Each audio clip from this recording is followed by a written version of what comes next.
Rabiul Awal, yang kita tahu itu bulan Rabiul Awal bukan bulan yang mulia. Bulan Rabiul Awal itu bukan bulan yang mulia. Tapi kalau kita mau bilang bulan yang mulia banyak. Di antaranya ada Ashhurul Hurum, ada bulan Zulqa'dah, Zulhijjah, bulan Muharram dan juga bulan Rajab. Tapi Allah Subhanahu wa taala tidak memberikan kelahiran Nabi Muhammad di bulan tersebut. Tidak dimasukkan di bulan tersebut. Kenapa? Karena keistimewaan Nabi Muhammad itu tidak terikat dengan waktu. Kemuliaan Nabi Muhammad tidak terikat dengan tempat. Kemuliaan Nabi Muhammad SAW tidak terikat dengan waktu, tidak terikat dengan tempat. Akan tetapi tempat menjadi mulia karena dilahirkan Nabi Muhammad. Kita tahu kota Madinah dulunya bukan kota yang mulia. Yastrib dahulu kota penyakit. Ketika Nabi Muhammad datang di kota Madinah, itu Sayyidina Anas bin Malik bilang apa? Ji'tal syarafnal Madinah. Ya Rasulullah, kedatanganmu di kota Madinah memuliakan kota Madinah. Sehingga sampai saat ini miliaran manusia berbondong-bondong datang ke kota Mekah dan ke kota Madinah. Lebih khusus lagi mereka untuk apa? Berziarah ke makam baginda Nabi Muhammad sallallahu alaihi wasallam. Kalau bukan karena ada makam jasadnya Nabi Muhammad di dalam tanah kota Madinah, maka kota Madinah nggak akan mulia sampai sekarang. Begitu juga bulan kelahiran Nabi Muhammad. Allah nggak pilih bulan Rajab, bulan yang dikatakan Syahrullah, nggak juga dikatakan di Sya'ban, dikatakan bulannya Nabi Muhammad, tapi Allah memilih bulan Rabiul Awal untuk kelahiran Nabi Muhammad, sehingga bulan Rabiul Awal menjadi mulia karena dilahirkan Nabi Muhammad. Bulan Rabiul Awal yang kita di dalamnya menjadi indah, yang ditunggu-tunggu seluruh umat Islam. Bulan Rabiul Awal bulan yang ditunggu-tunggu seluruh umat Islam. Kenapa? Di dalam bulan tersebut dilahirkan Nabi Muhammad. Sebab kalau nggak ada Rabiul Awal nggak akan ada bulan Ramadan. Kalau nggak ada Rabiul Awal nggak akan ada bulan Jumadil Akhir, nggak akan ada bulan Sya'ban, nggak akan ada bulan yang lainnya. Kenapa? Semua sebab adanya bulan Rabiul Awal, di dalamnya dilahirkan baginda Nabi Muhammad sallallahu alaihi wasallam. Makanya Imamul Hadis itu Al-Habib Muhammad bin Alwi Al-Maliki bilang keutamaan Nabi Muhammad enggak terikat sama waktu, enggak terikat sama tempat, tapi tempat dan waktu menjadi mulia karena di dalamnya dilahirkan bertepatan dengan lahirnya baginda Nabi Muhammad sallallahu alaihi wasallam. Dan lebih utama lagi, kita dianjurkan di setiap hari untuk kita banyak berselawat kepada baginda Nabi Muhammad sallallahu alaihi wasallam. Banyak berselawat kepada baginda Nabi Muhammad sallallahu alaihi wasallam. Kenapa? Keutamaannya sangat besar. Orang yang berselawat dengan Nabi Muhammad itu keutamaannya sangat besar. Bahkan dikatakan nanti ketika di yaumil qiyamah, orang yang paling dekat dengan Nabi Muhammad adalah mereka yang paling banyak berselawat kepada baginda Nabi Muhammad. Maka lihat bagaimana selawat kita hari ini. Sudah banyak apa belum? Ulama bilang minimal 300. Minimal 300 dalam sehari semalam kita berselawat kepada baginda Nabi Muhammad sallallahu alaihi wasallam. Oh, Beb, saya selawatnya 5 aja hari ini. Kenapa? Di dalam sholat ketika tahiyatul akhir, subuh, zuhur, asar, maghrib, isya, cuma 5, tambahin lagi. Ya, jangan sampai cuma 5, tambahin lagi. Kenapa? Sebab kedudukan seseorang nanti ketika dia yaumil qiyamah, sedekat apa dia bersama Nabi Muhammad dihitung dari banyak kadar solawatnya dia kepada baginda Nabi Muhammad sallallahu alaihi wasallam. Dan juga orang yang bersolawat kepada Nabi Muhammad gak akan rugi. Orang yang banyak solawat sama Nabi Muhammad semakin untung. Kenapa? Dimudahkan urusannya, dipanjangkan umurnya, lancarkan rezekinya, diangkat kesusahannya, diberikan jalan keluar dari setiap permasalahannya, diberikan kebahagiaan di dalam rumah tangganya, dan Allah Subhanahu wa taala bakal memberikan naungan rahmat kepada hamba tersebut, dan juga Nabi Muhammad bakal memberikan syafaat kepada hamba, kepada umatnya yang berselawat kepada Nabi Muhammad sallallahu alaihi wasallam. Makanya orang yang selalu berselawat nggak akan rugi.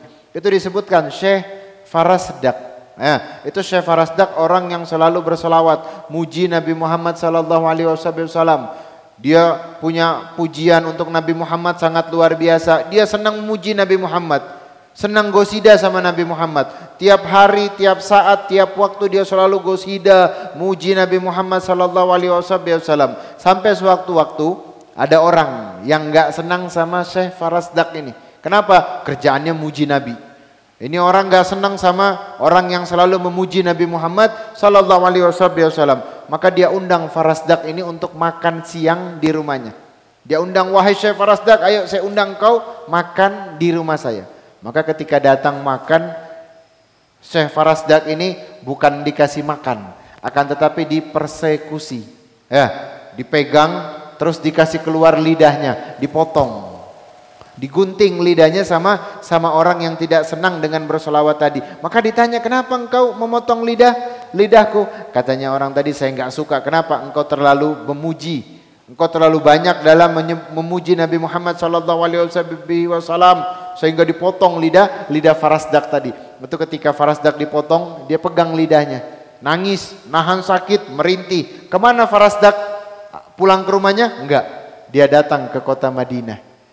Dia datang ke makamnya Nabi Muhammad. Dia datang bawa lidahnya tadi. Dia doa di depan makamnya Nabi Muhammad. Dia bilang, ya Rasulullah, wahai Allah, seandainya orang yang ada di dalam makam ini senang atas pujianku kepadanya, maka kembalikan lidahku ya Allah. Akan tetapi ya Allah, seandainya orang yang ada di makam ini, jasadnya ada di makam ini, tidak senang atas pujianku, maka biarkan aku dalam keadaan seperti ini ya Allah. Dia doa sambil nangis, ternyata tertidur di depan pusaranya Nabi Muhammad sallallahu alaihi wasallam. Ketika tertidur, dia bermimpi Nabi Muhammad sallallahu alaihi wasallam. Itu ketika dia mimpi Nabi Muhammad, senang, gembira. Kenapa? Ngelihat orang yang ia cintai. Luar biasa senangnya Farasdak, sampai Farasdak ngadu sama Nabi Muhammad, ya Rasulullah, sesungguhnya lidah saya dipotong ya Rasulullah. Kalau engkau senang dengan pujianku ya Rasulullah, maka kembalikan lidah ini ya Rasulullah. Ditanya sama Rasulullah, mana lidahnya? Dikasih sama Farasdak ini ya Rasulullah. Maka sama Nabi Muhammad, lidah yang tadinya terputus itu disambung sama Nabi Muhammad tanpa ada bekasnya. Kemudian senang Farasdak. Ketika senang Farasdak, tiba-tiba subhanallah terbangun dari mimpinya. Ketika dia terbangun dari mimpinya, dia lihat lidahnya tersambung seakan-akan tidak pernah terputus.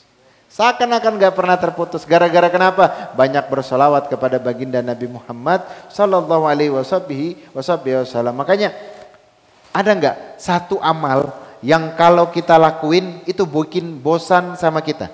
Pasti ada. Di antara kita ngelakuin amal ini bosan. Kalau kita ulang-ulang bosan. Tapi enggak dengan hadir majelis ilmu. Tapi kita tidak dengan hadir majelis selawat. Tambah kita hadir, tambah senang hati kita. Tiap hari hadir maulid, tiap malam hadir maulid. Enggak pernah ada yang bilang bosan. Saya enggak mau hadir majelis. Kenapa? Bosan. Enggak pernah. Tapi setiap datang tambah cinta, tiap datang tambah rindu, tiap datang kepengen hadir lagi. Besok untuk apa? Hadir maulidnya Nabi Muhammad sallallahu alaihi wasallam. Kenapa kita punya hati yang seperti itu? Itu Sahibul Maulid bilang, ketika aku ulang-ulang di dalam pembacaan maulid Nabi Muhammad sallallahu alaihi wasallam, bukannya aku menambah bosan ataupun yang lain, akan tetapi menambah kecintaanku terhadap Nabi Muhammad sehingga aku merasakan kelezatan dia ketika aku bersama dengan Nabi Muhammad. Aku merasakan kelezatan di dalam lisanku ketika menyebut nama Nabi Muhammad. Aku merasakan kelezatan di dalam hatiku ketika menyebut nama baginda Nabi Muhammad sallallahu alaihi wasallam. Makanya orang yang setiap hadir maulid gak pernah ada yang bosan. Setiap hadir senang, pulang diamalkan, besok pengen hadir lagi. Kenapa? Dia merasakan kenikmatan, merasakan cintanya yang sangat luar biasa kepada baginda Nabi Muhammad sallallahu alaihi wasallam. Sebab apa? Hubungan yang dekat dengan Nabi Muhammad. Makanya orang yang selalu banyak solawat sama Nabi Muhammad nggak akan rugi. Kenapa? Hubungannya dekat dengan Nabi Muhammad. Ya, itu disebutkan juga orang yang banyak bersolawat kepada baginda Nabi Muhammad sallallahu alaihi wasallam. Itu ada salah satu orang. Itu yang menceritakan, diambil dari kisah Imam Sufyan As-Tsauri. Ya, Imam Sufyan As-Tsauri dia mengatakan bahwa ketika dia berangkat haji itu bertemu dengan salah seorang pemuda. Seorang pemuda ini punya orang tua, punya ayah. Ayahnya ini ketika ikut berangkat haji meninggal dunia. Ayahnya ini ketika ikut berangkat haji meninggal dunia di tengah perjalanan. Itu ketika dia meninggal dunia, si anak tadi lihat wajah ayahnya yang meninggal itu berubah jadi hitam pekat, sehingga si anak ini takut. apa yang terjadi sama si ayah sampai dia menjadi hitam pekat. Maka dia ingat, oh si ayah sholatnya bolong-bolong. Si ayah orangnya amalnya biasa aja, nggak pernah ngelakuin sesuatu yang luar biasa. Ya amalnya biasa. Ya bahkan dikatakan sering berbuat di dalam maksiat kepada Allah Subhanahu wa taala. Itu pas dia wafat hitam. Anaknya malu, anaknya bingung. Kenapa? Diambil kain. Dicarikan kain, ditutup di wajah ayahnya. Kenapa? Malu dia. Ngelihat ayahnya ketika wafat wajahnya jadi hitam. Ditutup wajah ayahnya dengan kain tadi. Sambil dia nangis dia berdoa, nangis dia berdoa. Di dalam nangisnya itu kelelahan. Capek dia nangis, ketiduran. Subhanallah, dia ketiduran, dia lihat ada satu sosok yang sangat rupawan. Satu sosok yang sangat ganteng, satu sosok yang dari jauh wanginya sudah tercium. Dari sosok dari jauh wajahnya yang begitu indah. Maka ini pemuda tadi bingung, siapa laki-laki yang datang begitu rupawan kepada ayahnya tadi itu. Maka si lelaki tadi bilang, ya apa yang dia bilang? Sesungguhnya aku adalah Muhammad bin Abdullah. Yang kepadaku diturunkan Al-Quranul Karim. Yang bagiku nanti akan memberikan syafaat terhadap seluruh umat. Maka si anak tadi bilang, wah ya Muhammad, wahai nabiku, ini ayahku. Ya, wajahnya hitam ketika wafat. Wahai Rasulullah, doakan biar ayahku ini wajahnya berubah menjadi normal. Itu di dalam mimpi. Maka sama Nabi Muhammad itu kain pembuka penutup wajah ayahnya dibuka. Ketika dibuka, wajah ayahnya diusap sama Nabi Muhammad. Wajah yang tadinya hitam itu kena tangan Nabi Muhammad menjadi putih, menjadi bercahaya. Maka si anak tadi bingung, ya Rasulullah, kenapa engkau mau mengusap wajah ayahku? Bukankah dia amalnya biasa? Dia senang melakukan maksiat. Dia bukan orang yang luar biasa di dalam mengamalkan amal soleh. Tapi kenapa kok engkau mau mengusap wajahnya? Apa kata Nabi Muhammad? Kata Nabi Muhammad bilang, ayahmu ini memang amalnya nggak ada yang istimewa. Akan tetapi dia setiap harinya bersalawat kepadaku 1000 kali. Dalam riwayat dia bersalawat kepadaku tiada terhitung banyaknya. Dia selalu bersalawat kepadaku di setiap saatnya. Sampai ketika dia mau sakratul maut, itu dia minta tolong sama aku. Kata Nabi Muhammad, ini ayahmu minta tolong kepadaku ya Rasulullah. Keadaanku sudah tinggal sedikit lagi, sudah mendekati sakaratul maut, maka tolong aku agar aku wafat dalam keadaan husnul khotimah. Lantas kata Nabi Muhammad, aku orang yang ketika ada salah seorang dari umatku minta tolong kepadaku, pasti aku akan menolong umatku tersebut. Pasti aku akan datang segera mungkin untuk menolong umatku tersebut. Maka ketika ayahmu wafat, aku ada di sampingnya. Maka wajah yang tadinya gelap hitam disapu sama Nabi Muhammad menjadi putih terang. Kemudian pemuda tadi terbangun. Kaget ketika dia bangun, buru-buru dia buka kain penutup ayahnya, pengen lihat. Ternyata pas dibuka, benar wajah ayahnya menjadi cerah, menjadi putih, menjadi harum jasadnya. Karena apa? Karena banyak bersolawat kepada baginda Nabi Muhammad Sallallahu Alaihi Wasallam. Makanya orang yang selalu punya ikatan sama Nabi Muhammad tuh nggak akan rugi. Kenapa? Sangat luar biasa. Punya ketertarikan dengan Nabi Muhammad, punya hubungan dengan Nabi Muhammad itu nggak ada yang rugi. Kenapa? Sifatnya indah, sosoknya luar biasa. Ya, yang berkat Nabi Muhammad, Allah Subhanahu Wa Taala memasukkan kita di dalam surga lebih cepat daripada umat yang pertama. Dengan sebab Nabi Muhammad sallallahu alaihi wasallam, Allah Subhanahu wa taala memberikan pengampunan kepada kita yang sangat luar biasa. Di antara umat-umat yang lain, Allah lipat gandakan pahala kita sangat luar biasa. Makanya para ulama bilang cukup ketika dikatakan Allah dan nabinya, Allah dan para malaikatnya bersolawat kepada baginda Nabi Muhammad, itu udah cukup. Ketika Allah memerintahkan sholat, Allah enggak sholat. Allah merintahkan puasa, Allah enggak puasa. Allah merintahkan bayar zakat, Allah enggak bayar zakat.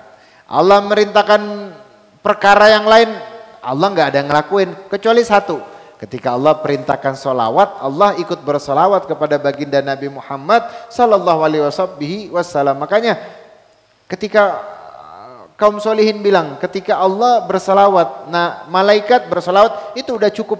Sudah cukup. Kenapa? Ketutup semuanya. Bahkan dikatakan man shola wahidan, barang siapa yang berselawat 1 kali kepada Nabi Muhammad, dibalas selawatnya oleh Allah sebanyak 10 kali. Allah berselawat kepada si hamba tadi 10 kali.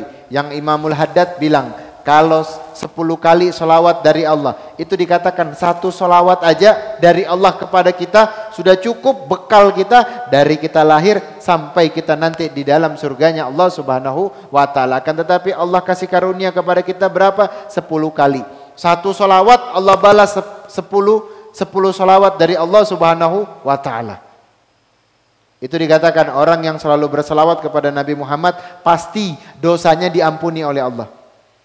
Orang yang selalu berselawat sama Nabi Muhammad pasti dosanya diampuni oleh Allah Subhanahu wa ta'ala. Sebab dikatakan di dalam suatu riwayat, itu barang siapa yang berselawat kepada Nabi Muhammad 1 kali. Barang siapa yang berselawat kepada Nabi Muhammad 1 kali, Allah menciptakan 1 malaikat yang begitu besar.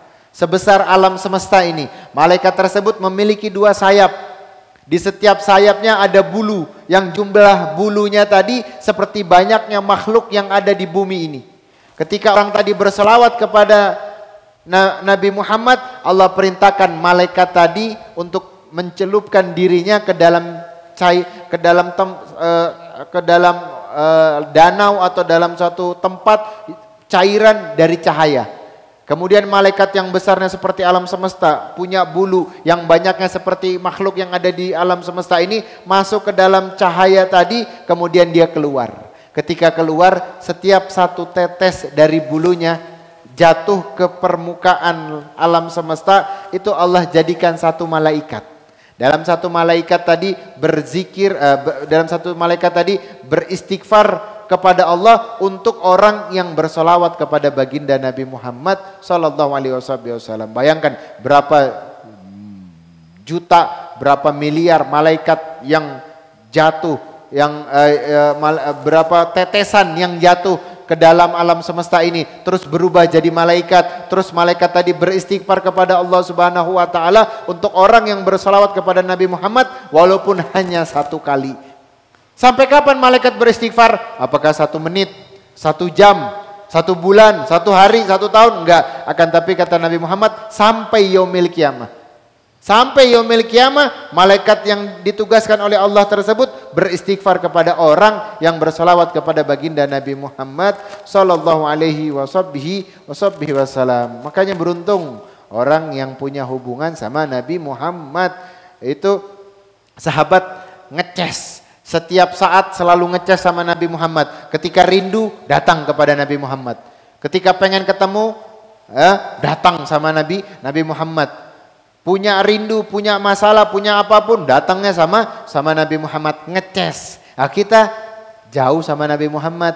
Beda waktu, beda jarak, beda keadaan. Semuanya kita berbeda dengan Nabi Muhammad 1400 tahun yang lalu. Akan tetapi kita masih punya kesempatan seperti sahabat. Sahabat kalau rindu dia datang sama Nabi Muhammad. Akan tapi saat kita bagi umat ini punya rindu sama Nabi Muhammad, hadir majelis seperti ini.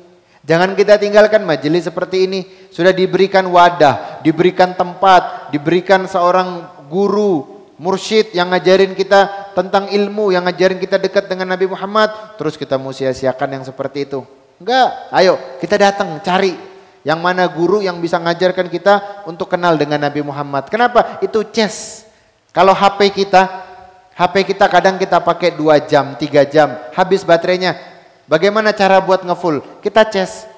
Begitu hati kita sama Nabi Muhammad. Kadang kita punya rindu sama Nabi Muhammad, kita ces. Di mana ngecesnya? Duduk di dalam majelis ilmu seperti ini. Dan kita ini manusia punya kekurangan. Kadang kita drop. Kadang kita turun, rindu sama Nabi Muhammad turun. Oh, ada orang yang rindu sama Nabi Muhammad setiap 1 bulan sekali. Maka orang ini ke majelis setiap 1 bulan sekali. Ada orang enggak kuat, setiap 1 minggu sekali harus diceritakan kisah Nabi Muhammad supaya dia bisa tambah rindu sama Nabi Muhammad. Setiap 1 minggu sekali orang ini harus datang ke majelis. Oh, ada orang yang 3 hari sudah enggak kuat, dia harus cerita lagi tentang Nabi Muhammad. Maka 3 hari sekali orang ini harus hadir majelis. Oh, ada yang gak kuat sama sekali, tiap hari harus dicas karena rindu sama Nabi Muhammad. Maka orang ini harus tiap hari hadir majelis. Oh, ada orang gak bisa Nggak rindu sama Nabi Muhammad. Setiap saat selalu rindu sama Nabi Muhammad. Maka orang ini harus selalu banyak hadir dalam majelis ilmu, majelis selawat, dan banyak berselawat kepada baginda Nabi Muhammad sallallahu alaihi wasallam. Kenapa? Harus dicas. Ya, seseorang itu harus dicas. Kenapa? Kecintaannya kepada baginda Nabi Muhammad sallallahu alaihi wasallam. Kenapa? Sebab keimanan seseorang itu dimulai dari cinta. Gak mungkin orang itu bisa beriman kecuali dia cinta terlebih dahulu. Seperti kita umatnya Nabi Muhammad. Kita ini punya jarak yang jauh sama Nabi Muhammad. Tapi kenapa kita bisa beriman sama Nabi Muhammad? Dibandingkan sahabat melihat wajah Nabi Muhammad. Sahabat sholat di belakang Nabi Muhammad. Sahabat ikut jihad bersama Nabi Muhammad. Makan bersama Nabi Muhammad. Wajar kalau mereka itu cinta. Wajar mereka kalau beriman sama Nabi Muhammad. Kenapa? Mereka cinta, mereka lihat. Tapi kenapa kita ini beriman sama Nabi Muhammad? Apa dasarnya? Cinta. Karena cinta kita sama Nabi Muhammad itu yang membuat kita beriman kepada Nabi Muhammad sallallahu alaihi wasallam. Makanya sahabat dahulu sebelum mereka beriman sama Nabi Muhammad, mereka duluan cinta sama Nabi Muhammad. Sebelum mereka beriman sama Nabi Muhammad, mereka cinta dahulu, baru mereka beriman sama Nabi Muhammad. Wah subhanallah, dengan jarak yang jauh, kita dengan Nabi Muhammad belum apapun, tapi kita sudah punya cinta, kita sudah punya iman kepada baginda Nabi Muhammad sallallahu alaihi wasallam. Emang pantas kita dijadikan umat di akhir zaman. Emang pantas kita dijadikan umatnya Nabi Muhammad di akhir zaman. Kenapa? Yang saat itu Nabi Muhammad SAW ketika sakratul maut, Nabi nggak nyebutkan Fatimah bagaimana, Nabi nggak nyebutkan Ali bagaimana, Nabi Muhammad nggak nyebutkan Sayyidina Hasan, Sayyidina Husain bagaimana, Nabi Muhammad nggak nyebutin sahabatnya seperti apa. Tapi yang disebut sama Nabi Muhammad, ummati, ummati, ummati. Siapa umatnya Nabi Muhammad? Mereka yang beriman kepada Nabi Muhammad tapi tidak pernah melihat wajah Nabi Muhammad. Mereka nggak pernah bertemu dengan Nabi Muhammad. Mereka orang-orang yang dirindukan oleh baginda Nabi Muhammad sallallahu alaihi wasallam. Ahlan wa sahlan. Ya, mereka orang-orang yang dirindukan oleh Nabi Muhammad, mereka orang-orang yang dicintai oleh Nabi Muhammad sallallahu alaihi wasallam. Makanya bagi kita, ayo kita perbanyak sholawat kepada Nabi Muhammad. Jangan kita malas, ini bulan kelahiran Nabi Muhammad, bulan yang mulia, bulan yang sangat agung. Ayo perbanyak kita sholawat kepada baginda Nabi Muhammad sallallahu alaihi wasallam. Agar apa? Agar semakin dekat kita dengan Nabi Muhammad. Agar kedudukan kita bersama Nabi Muhammad itu enggak jauh. Agar kita bisa bergandeng bersama dengan Nabi Muhammad. Yang kita harapkan apa? Masuk surga sama Nabi Muhammad. Masuk surga bersama Nabi Muhammad. Kaum solihin ditanya, apa yang menyebabkan engkau ingin masuk surga? Fiha Rasulullah sallallahu alaihi wasallam. Di dalam surga ada Nabi Muhammad. Bukan karena keindahan surga yang membuat mereka pingin masuk dalam surga. Bukan karena keindahan bidadari, keindahan isinya, keindahan istananya, bukan. Keindahan sungainya, bukan. Tapi keindahan yang membuat dia pengen masuk surga karena di dalam surga ada Nabi Muhammad. Di dalam surga ada baginda Nabi Muhammad. Yang mana Sayyidina Ali bilang, lam ara qabla wala ba'da illa mislah. Aku nggak pernah lihat orang yang lebih indah daripada Nabi Muhammad sebelumnya dan sesudahnya. Sebelumnya dan sesudahnya. Setelah Nabi Muhammad wafat, aku nggak pernah melihat orang yang lebih indah daripada Nabi Muhammad. Yang lebih sopan daripada Nabi Muhammad. Yang lebih akhlak daripada Nabi Muhammad. Mudah-mudahan Allah Subhanahu wa taala menumbuhkan kecintaan kita kepada Nabi Muhammad, menambah kerinduan kita sama Nabi Muhammad, menambah kangen kita kepada Nabi Muhammad. Enggak kita isi di dalam hati kita kecuali untuk Nabi Muhammad.